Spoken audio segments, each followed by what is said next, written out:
어떤 혁신학교인가의 교장 선생님으로 잠시 가 계신데, 네네. 대전에서 대학원 대학교 건신대학원 네네. 대학교인가 거기에서 이제 교수로 계실 적에 연구하는 걸 설문조사하고 하는 걸 제가 참여한 적도 있는데, 그런 연구가 있는 걸로 알고요. 그 다음에 이제 제가 뭐 우리 아이들 이야기를 잠깐 할까요? 음, 그 이제 지금 제일 큰 아이가 88년생이니까 우리 만으로는 32살이고 우리 나이로 34살인데, 뭐 같은 대안학교 친구를 만나서 결혼을 했고 아이를 낳았습니다. 그 인생의 배우자를 만난 것부터가 너무나 대안 교육에 가서 너무나 기쁜 일이죠. 이제 이 아이가 자기 아이를, 그러니까 저희의 손자를 대안학교에 보낼지 안 보낼지는 저도 강요할 수는 없는데 마음속으로 보냈으면 좋겠다. 또 같이 만들어 갔으면 좋겠다라고 생각은 하고 있습니다만, 이 아이가 자기 꿈을 어떻게 발견하게 됐는가? 어, 대안학교 다니면서 음악실에서 흘러나오는 음악 소리에 빨려 들어갔대요. 그 이전에 피아노를 조금 배우긴 했는데 지겹다 그래서 엄마가 그럼 네 다음에 하고 싶을 때 해라 하고 그만두게 했대요. 근데 그게 고등학교에 가서 발동이 다시 걸렸나 봐요. 그래서 시간만 나면 음악실에 가서 피아노를 치고 뚱땅거리면서 음악 선생님이 재즈 피아노를 연주하고 있는데 그걸 자꾸 흉내내고 그랬대요. 고3이 되었습니다. 어떻게 하고 싶으냐 그랬더니 재즈 피아노를 배우고 싶다고 그래요. 그럼 어떻게 해야 되느냐 그랬더니 이제 음악 선생님을 찾아갔죠. 학교에 갈 일이 있을 때 여쭈어봤죠. 어떻습니까? 그랬더니 예사롭지 않습니다. 그래요. 뭐가 예사롭지 않습니까? 그랬더니 실력은 아니고요. 의지가 예사롭지 않습니다. 당연하죠. 가만히 생각해 보니까 오히려 잘 됐어요. 왜? 실력은 시간이 가면서 쌓으면 되잖아요. 근데 의지가 있으니까. 그러면 어디로 가면 되겠습니까? 어, 서울의 대학로에 가면 재즈 아카데미라는 재즈 학원이 있는데 거기에서부터 입문을 시작해서 차곡차곡 배우면 연주자가 되거나 아니면은 뭐 진학을 할 수도 있을 거라고 들었어요. 그래서 다른 아이들이 대학 갈 적에 우리 아이는 대학로로 갔습니다. 이름을 잘 붙였더라고요. 대학로. 네. 그래서 그 주변에 자취방을 하나 얻어주고, 어, 그 코스를 밟아라 그랬는데, 열심히, 잠을 안 자가면서 열심히 하더라고요. 쥐가 하겠다고 했으니까, 좋아하는 거 하니까. 중간에 군대도 다녀오고, 코스가 다 끝났는데도 자기는 좀 더 보충해야 되겠다고 막 듣고, 청음도 배우고, 편곡도 배우고 뭐 하더라고요. 일단, 아까 무한 지원해준다고 했잖아요. 정서적으로. 경제적으로 내 형편 닿는 만큼 했죠. 이제 이 부분에서 뭐 형편이 어려우신 부모님들은 약간 갈등이 생길 수 있지만, 제가 볼 때 평소에 막 잔업, 철야, 특근, 알바 해가면서 애들 지원하는 정도의 열정이라면 얼마든지 할 수 있다고 생각합니다. 근데 어느 날 갑자기 아빠 합격했어요 그러더라고요. 아직 대학도 안 갔는데 합격했대요. 뭐라 그랬더니 버클리 음대에 합격했다는 거예요. 그게 이제 미국에서 음악 학교로 전문 학교죠. 그러니까 학교 선생님들이 전 세계 각국을 돌아다니면서 우리나라 재즈 아카데미와도 연계가 되어 있는데 오디션을 봐서 조금 싹이 보이는 애들을 이제 추려 뽑는다는 거예요. 그렇게 해서 그러면 가라. 학비가 좀 비싸지만 아빠 월급 탄 건 니한테 다 보내줄게 해가지고 공부를 하고 4년을 마치고 자기가 대학원을 가서 공부를 좀 더 하겠다 그래서 대학원까지 공부하고 국내에 와서 지금은 뭐 피아노 배우겠다는 사람 가르치면서 또 국제학교에 그 시간 강사 음악 선생님도 하면서 코로나 때문에 못했지만 주말에는 공연도 하면서 그야말로 음악과 함께 인생을 살아가고 있습니다. 그러니까 제가 타치 안 해도 자기가 좋아하는 길을 걸어갔습니다. 둘째 아이는 큰 아이가 대안학교 다니는 걸 보면서 둘째, 셋째는 초등학생이었는데 우리는 중학교 때부터 대안학교 가겠습니다라고 요구하는 거예요. 뭣도 모르고. 그래서 제천에 있는 단대학교로 갔는데 검정고시를 쳐야 되는 학교죠. 대부분 우리 대안학교들이 검정고시 쳐야 되는 것도 마찬가지로. 뭐 얘들은 그런 거 해야 되는데라고 해도 뭐 가겠다고. 그래서 즐겁게 행복하게 생활하면서 동아리 활동들을 열심히 했어요. 딸아이가 둘째인데 빵 만드는 동아리에 들어가더니 빵 만들기를 되게 좋아했어요. 그래서 자기는 빵 만드는 일을 하겠다. 나중에는 자기 혼자 캐나다에 가가지고 칼리지를 다니면서 빵 만드는 걸 배워서 몇 년 동안 제빵사 직업 생활을 했습니다. 최근에는 이제 제빵사가 좀 지겨워졌대요. 그래서 웹 디자인 같은 거 하겠다고 그걸 새로 공부하고 있는 중이에요. 그러니까 아이가 자기 경로를 변경하는 건 얼마든지 변경할 수 있다고 보고 자기가 하고 싶은 거 하는 것만큼 저는 행복하다고 봅니다. 막둥이는 아들인데 처음에는 농사에 관심이 있어서 농사를 1년 짓고 군대에 갔습니다. 농사 짓는 게 즐겁다고 하더라고요. 힘은 들지만. 군대 갔다 와서 어떠냐 그랬더니 자기는 원래 축구를 좋아하는데 아들 둘 다 막 축구라 그러면 미쳤어요. 학교 다닐 때부터. 근데 축구를 좋아하는데 축구 선수가 되기는 싫고 축구 선수들이 다리 다치면 고쳐주는 물리치료사가 되고 싶다고 하더라고요. 그래서 그 공부를 새로 시작하더니 전문학교 가더니 열심히 하고 전문학교에서 편입해서 4년째를 마치고 지금은 어떤 축구팀의 축구 선수 물리치료사가 되어서 살아가고 있습니다. 막내도. 그러니까 다 세 명 다 자립한 거예요. 자기 꿈을 찾아간 겁니다. 자기 주도적인 인생을 살아가는. 뭐 특별히 우리 아이들이 예외라고 생각지는 않는데 주변을 둘러보면 국외에 가서 잘 사는 친구들도 있고, 특히 우리나라 같은 경우는 뭐 학벌 중심 사회니까 학벌이 별로라면 알아주지 않는다 이런 느낌도 있잖아요. 분위기도 실제 사회도 그렇게 돌아가고, 오히려 저는 외국에 나가라고 하고 싶어요, 아이들. 그래서 학벌이나 학력과 관계없이 자기가 자기 꿈에 걸맞는 실력만 키운다면, 제가 말했죠. 꿈과 실력과 헌신. 자기도 행복하지만 주변을 행복하게 해주는 일을 하면 된다. 그러면 인생이 아주 빛이 나는 거죠. 그러니까 우리가 대학 교육을 한다고 해서 두려워하는 것은 먹고 살지 못할까 봐 또는 루저가 될까 봐. 그런데 그 두 가지 모두 다 두려워할 게 못 돼요. 아이가 자기 주도적인 인생을 살게 되면 생계는 내가 걱정 안 해도 지가 알아서 찾아갑니다. 그리고 정 안 되면 막노동 한 1년 동안 막노동 뛰어서 돈 모아가지고 또 꿈의 길을 걸어갈 수가 있는 거예요. 자기 꿈을 추구하는.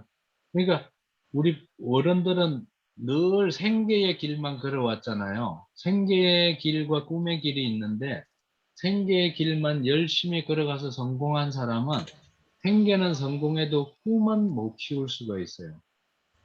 물론 나중에 그 꿈을 취미나 여가 생활로 영위할 수도 있습니다.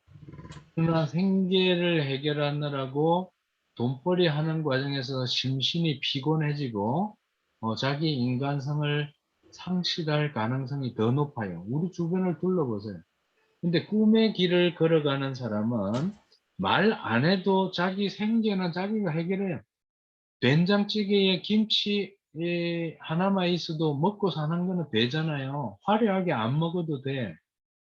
그러나 꿈의 길을 걸어간 사람은 아주 세계적인 훌륭한 사람이 안 된다 할지라도 내가 꿈꾸었던 것을 하면서 살 수 있기 때문에 또 그 꿈이 변했다면 변한 길을 쫓아서 얼마든지 내가 행복한 길을 찾아갈 것이기 때문에 걱정 안 해도 잘 살아간다. 이 말씀을 꼭 드리고 싶어요.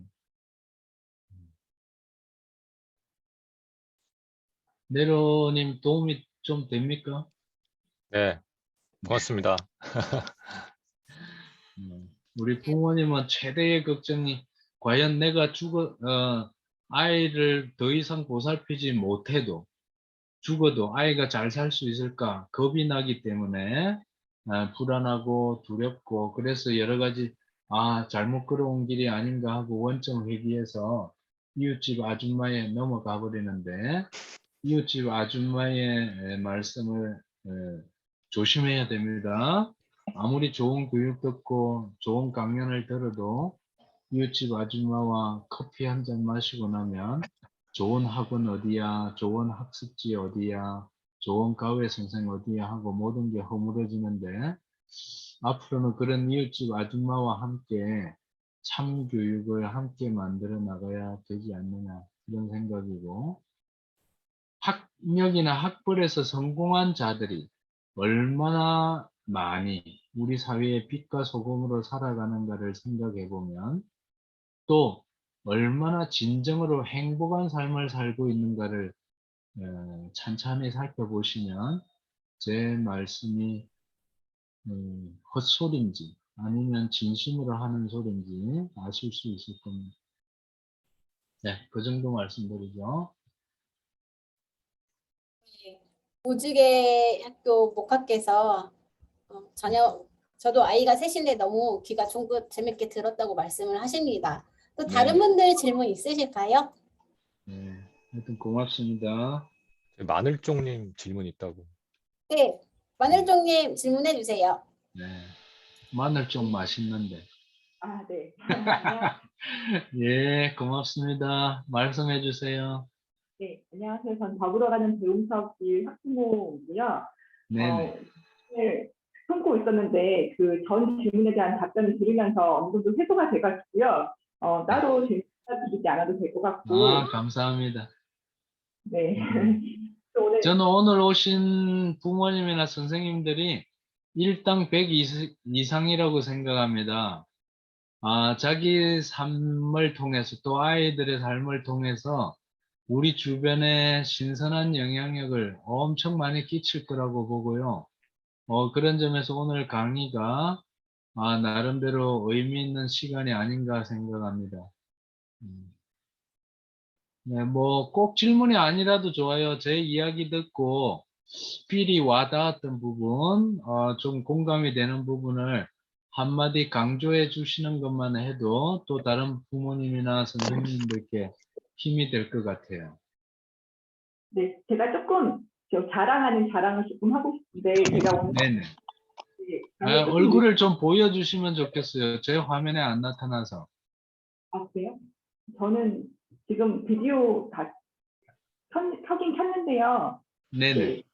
네. 아무튼 네, 제가 오늘 강의에 조금 늦었는데 그 이유가 저희 학교에서 그 고소한 밥상이라고 저희 네네. 학교에서 아이들이 이제 점심을 소박이라고 이제 직접 만들어서 이제 밥을 먹거든요. 네. 저희는 그 고소한 밥상이라고 고맙고 소중한 마음을 담아가지고 아이들이 이제 부모님들한테 이제 식사를 대접하는 그런 시간이 오늘 있었습니다. 좋은 밥상이네요. 네. 원래 코로나 때문에 계속 못하다가 저희가 1학년 때 이제 카레와 콩나물 무침을 이제 밥상을 받았는데 오늘 고소한 사령을 제가 조금 소개시켜드리려고 자랑하려고 잠깐 말씀드릴게요. 저희 그 메뉴가 해신 닭곰탕이었고요. 네, 삼색 감자전, 무쌈말이, 메추리알 장조림, 도토리 묵무침, 오미자 수박화채 이렇게 오늘 신비 넘어갑니다. 네네. 이렇게 밥상을 고소한 밥 이제 이렇게 이런저런 얘기를 주고받는 중에 교수님 말씀 중에서 아까 뭐 소비자 정체성으로 이제 학부모들이 뭐 그런 얘기를 하다가 오늘 그 부모님들 소감을 나눈 자리에서 그런 말씀을 하시더라고요.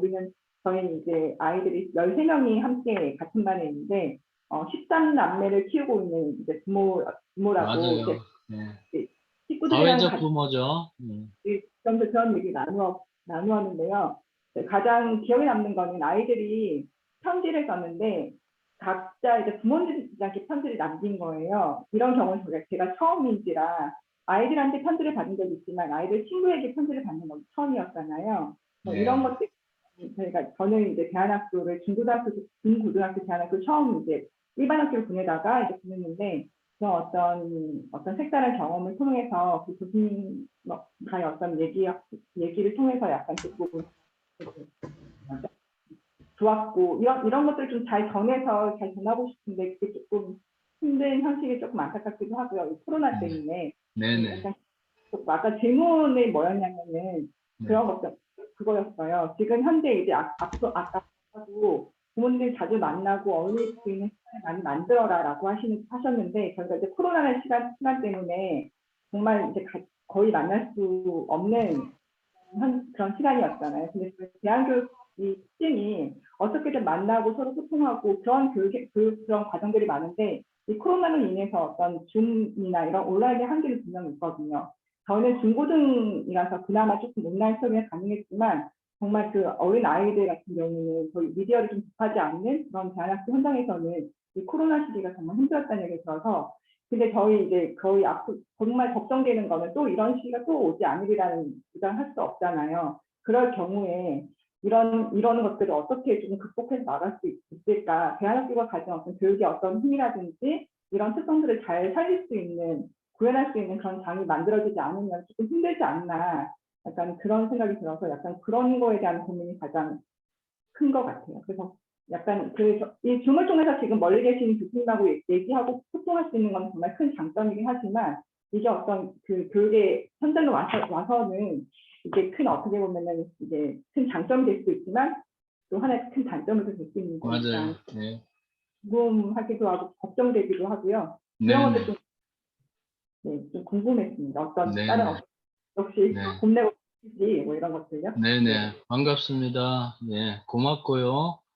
하여튼 그 고소한 밥상 이야기도 고맙고 소중한 밥상 이야기도 정말 좋은 것 같고요.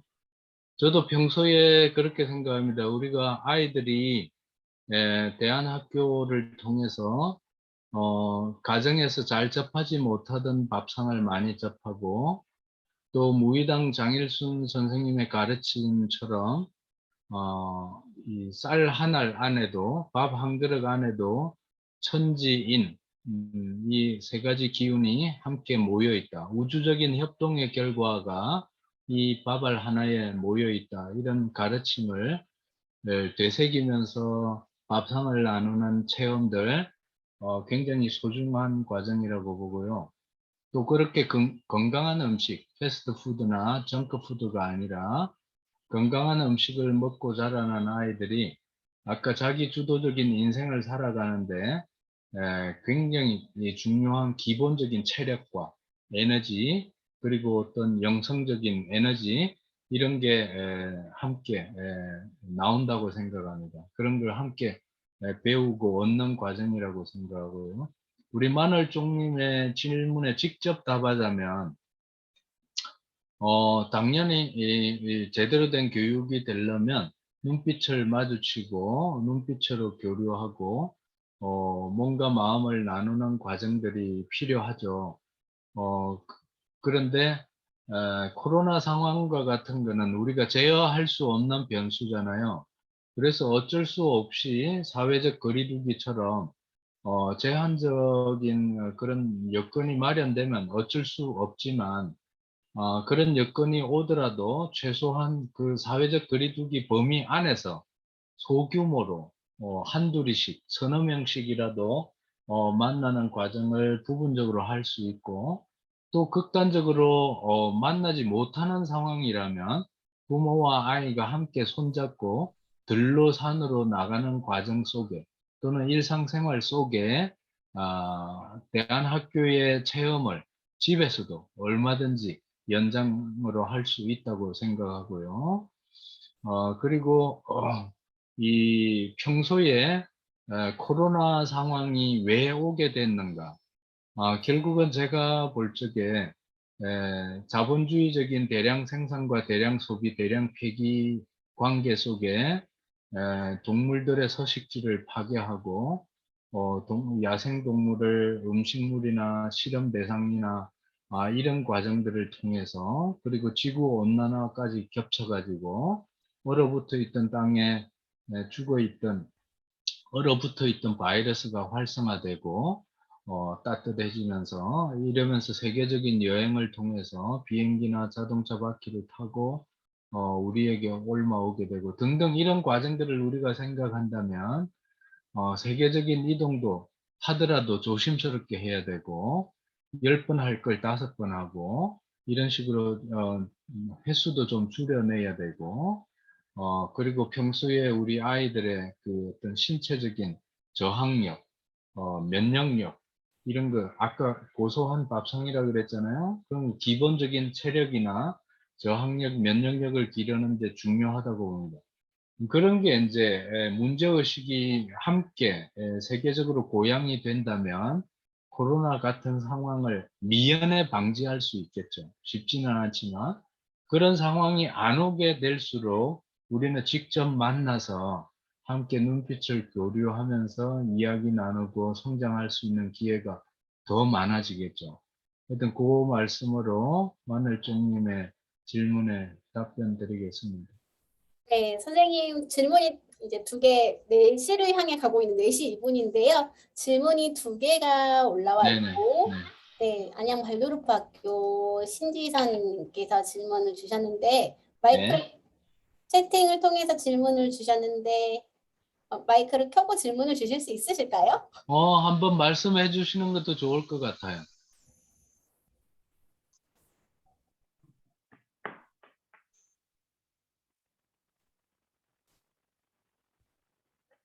어느 분이 질문하셨습니까? 발도르프.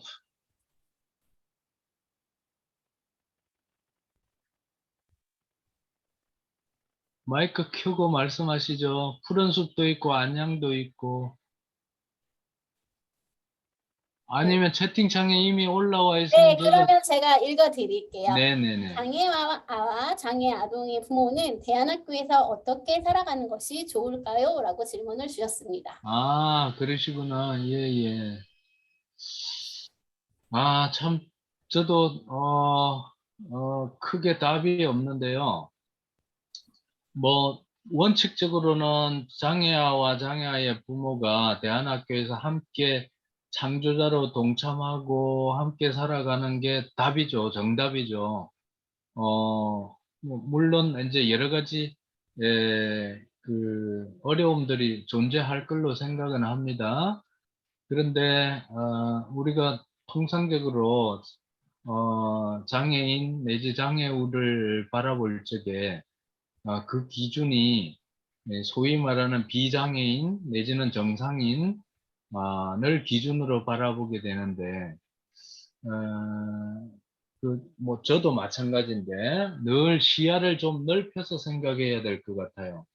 최근에 제가 세종시에서 그 장애인 연대 차원에서 여러 가지 시위를 하면서 그 장애인을 위한 복지라든지 환경 개선이라든지 또 특히 버스 같이 이동권을 보장하는 그런 문제 시위를 하는 걸 보면서 지지하고 연대하는 말씀도 드리고 했는데 보통 우리가 버스를 타고 가잖아요. 그러면 장애인들이 휠체어를 타고 버스에 오르는 과정을 이렇게 쳐다보면서 한편으로는 좀 연민의 감정이 나오기도 하고 다른 한편으로는 내가 바쁜데 좀 그 속도가 더딤에 대해서 굉장히 그 조바심이 나고 심한 경우는 화를 내거나 막 욕을 하는 사람도 생기잖아요. 그 부분을 제가 예로 들면서 소위 비장애인들이 취해야 할 태도가 무엇인가. 그러니까 우리가 그 어떤 조바심을 내거나 욕을 하는 그런 모습들은 오히려 우리가 자본주의에 익숙하게 적응한 나머지 다쳐서 힘들 수도 있고 어려서 더딜 수도 있고 노인이 되어서도 더딜 수도 있는 그 자본주의의 표준적인 그런 인생으로부터 벗어난 그런 사람들이 보일 수 있는 그런 측면에 대해서 우리가 워낙 자본주의적인 인간상을 내면화한 나머지 그렇게 바라보기 쉬운 게 아닌가. 그래서 장애인이 버스 탈 때 우리는 단순히 참아주자라는 차원이 아니라 그동안 우리가 얼마나 자본에 걸맞은 속도로 살아가고 있는가를 성찰하는 시간으로 가지자 이런 이야기를 한 적이 있습니다. 그 이야기가 지금 경우에도 저는 마찬가지라고 봅니다. 대안 교육을 위해서 모여든 부모님들 중에는 장애인이나 장애인의 부모를 바라볼 적에 혹시라도 자본의 관점, 그러니까 빨리 달려가고 효율적으로 일을 처리하고 이런 게 다 인간 본연의 관점은 아니라는 거예요. 옛날 마을 공동체를 이루고 살 적에는 그 마을에는 반드시 좀 느린 노인도 많았고 좀 잘 못 걷는 애기들도 있었고 특히 일하다가 다쳐서 다리를 절렁거리거나 팔이 불편한 사람도 있고 또 어떤 심리적으로나 정신적으로 지적으로 발달 장애가 있는 경우도 있고 다양한 사람들이 모여 살았잖아요. 그러면서도 그 좀 약간 지능이 떨어져 보이는 아이조차도 그 마을에는 나름의 작은 역할을 맡으면서 남들이 보기에는 좀 부족한 것 같이 보이더라도 어쨌든 마을 공동체라는 울타리 속에 하나로 살아갔던 그런 예전에 우리 마을 공동체를 생각하면서 항상 자본에 익숙하게 적응해버린 우리 자신을 성찰하는 마음으로 그렇게 살아간다면 함께 어우러질 수 있지 않겠는가. 그래서 지금 질문하신 분의 답은 오히려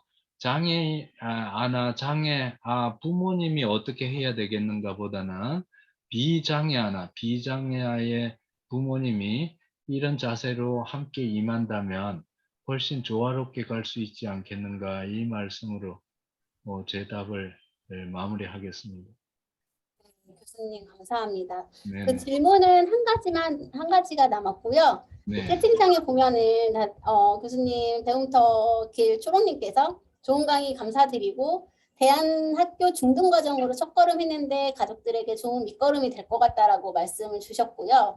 푸른숲학교 박예진님께서도 강의 후 나눠주시는 이 시간도 너무 좋다고 말씀을 해주십니다. 네네. 그리고 교수님 그 서한의 산타님께서 책으로만 뵀는데 고경 감사하다라는 의견과 대안학교 아이들이 힘을 내서 그 대안학교에서들이 다시 힘을 내서 아이들을 길러내야겠다라고 산수유께서 말씀을 하셨고요. 네네. 네, 이 자료를 교수님 PPT 자료를 공유를 해도 될까요? 네네. 우리 네. 부모님들끼리 비상업적인 목적으로 성장을 위해서 공유하는 건 얼마든지 가능합니다. 네, 감사합니다. 그러면 저희 공유를 하도록 하고 네. 하나 제가 질문을 드리는 건데요. 저희 아이는 그 느린 학습자거든요. 네. 초등학생이고 저학년까지는 굉장히 학교를 즐거워했는데 고학년이 되면서 이제 학습에 대한 비교를 하는 거예요. 이 친구가. 네네. 나는 머리가 나쁜가 봐. 엄마 나는 잘 이해를 못하겠어. 이러면서 나는 공부를 못해. 나는 다른 애들보다 이해를 잘 못하는 것 같아. 이러면서 좀 마음을 힘들어하거나 네. 뭐 구토를 한다든지 뭐 신체적으로 나오는데 괜찮아. 그때도 괜찮아라고 대답은 해주긴 하는데 전혀 저의 말은 이 친구한테 도움이 안 되는 것 같아요. 네네. 이럴 때는 아이한테 내가 그 비교를 한다는 게 굉장히 자연스러운 인간의 심리긴 하지만 어떻게 제가 이야기를 해줘야 될지 교수님의 고견을 부탁드립니다. 네네. 예. 그 지금 상황이나 마음은 충분히 이해가 되고요. 가슴 아플 때가 많죠. 우선은 우리 대안학교에서도 그렇게 하고 있지는 않은 것 같은데 핀란드의 통합교실이라는 말을 들어보신지 모르겠습니다. 이거는 학교 선생님들이 조금 참고했으면 좋을 것 같아요.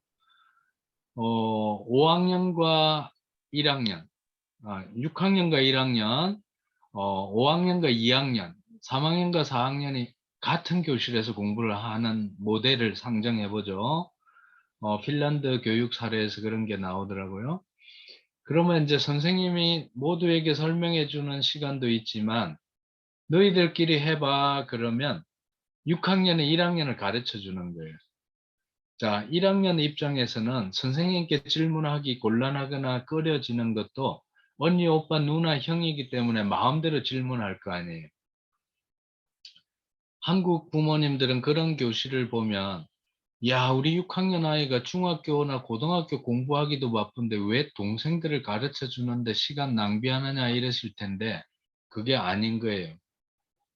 우리 부모님들이나 선생님들이 다 잘 아시겠지만 내가 대충 듣는 입장, 학생의 입장이나 어떤 이야기를 듣는 입장에서는 대충 알아도 돼요. 그러나 옆 사람에게 전달하거나 가르쳐 주는 입장에서는 그 내용을 잘 알고 있어야 돼요. 철저히 처음부터 꿰고 있어야 돼. 그렇지 않아요? 어떤 책이나 영화 이야기도 내 나름대로 정리를 잘해야 이야기를 할 수가 있어요. 듣는 입장은 아무렇게나 들어도 돼요.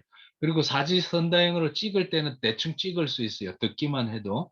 근데 내가 문제를 내거나 설명을 할 적에는 정리가 제대로 돼야 됩니다. 6학년이나 5학년, 4학년 아이들이 1학년, 2학년, 3학년을 가르쳐 줄 적에도 내가 제대로 가르쳐 주기 위해서 제대로 정리한다는 거예요. 그렇게 제대로 정리가 된 아이들은 굳이 많이 안 배우더라도 양이 많지 않고 반복을 많이 안 하더라도 제대로 정리가 된 아이들은 그걸 기반으로 더 높은 수준을 학습할 수 있다는 거예요. 그 다음에 1, 2, 3학년들은 그렇게 언니, 오빠, 형아, 누나한테 그 어리광 부리듯이 질문하고 배우고 깔깔거리고 이렇게 했잖아요. 거기에 대한 감사한 마음으로 자기가 고학년이 되었을 적에 또 동생들이 자라나오면 훨씬 더 친절하게, 상냥하게, 더 쉽게 설명해 준다는 겁니다. 이런 통합교육의 역설, 이런 교실이 대안학교에도 함께 가면 좋겠다 이 생각이 들고요. 그 다음에 두 번째는 저 역시 느린 학습자였습니다. 그냥 위로가 되라고 드리는 말씀은 아니에요. 뭐 겉으로 보기에 대학 선생까지 하고 독일 가서 박사 공부까지 하고 왔으니까 엄청난 영재처럼 보이잖아요. 근데 전혀 영재 아니었습니다. 제가 공부에 재미를 붙이게 된 것은 이 초등 고학년 되면서부터 어떤 선생님이 수돌이는 일기를 썼는데 글씨를 너무 잘 쓰고 상당히 정직하게 썼구나라는 칭찬 한마디가 그 선생님의 수업에 집중하게 되었어요. 그때부터는 괜히 공부가 재미있어지는 거예요. 그리고 집중할수록 선생님 이야기가 더 쏙쏙 잘 들어오고 그 당시 기준으로 가외 봤던 아이들보다 훨씬 잘했어요.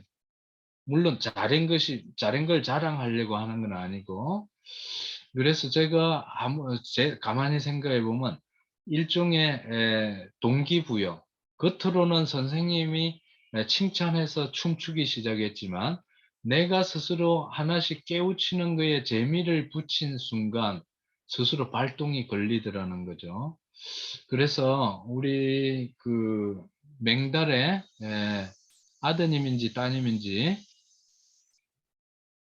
이 초등학생 아이도 지금은 약간 느린 학습자일지라도 자기가 재미를 붙일 수 있도록 이야기를 좀 많이 걸어주세요. 아이와 또 좀 어려워하는 공부 내용을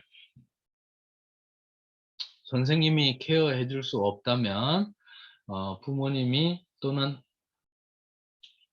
형아나 누나나 언니나 오빠가 이렇게 좀 조금 더 도와준다면 그 어려워하는 것을 훨씬 덜 고통스럽게 만들 수 있겠다.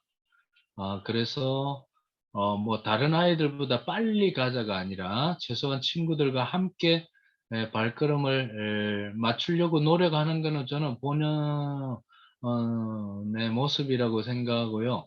아까 말씀하신 것처럼 굳이 빨리 가지 않아도 돼. 똑같을 필요 없어. 너는 좀 천천히 가도 돼. 아이는 나름의 속도와 색깔로 자란다라는 말씀을 드리고 싶은데 나름의 속도와 색깔이 있기 때문에 언제 발동이 걸릴지는 모르지만 아이를 믿고 좀 더 현재 재미있게 공부하고 성장할 수 있도록 옆에서 대화를 많이 나누고 또 재미있는 그림이나 유사한 자료들을 많이 보고 경험할 수 있게 도와주는 게 지금으로서는 최선이다. 그러니까 느린 게 나쁘거나 잘못된 게 아니라 내 개성이 다른 것처럼 얼마든지 그럴 수 있다라고 아이에게 믿음과 자신감을 주시는 게 1차적으로 필요할 거라고 봅니다.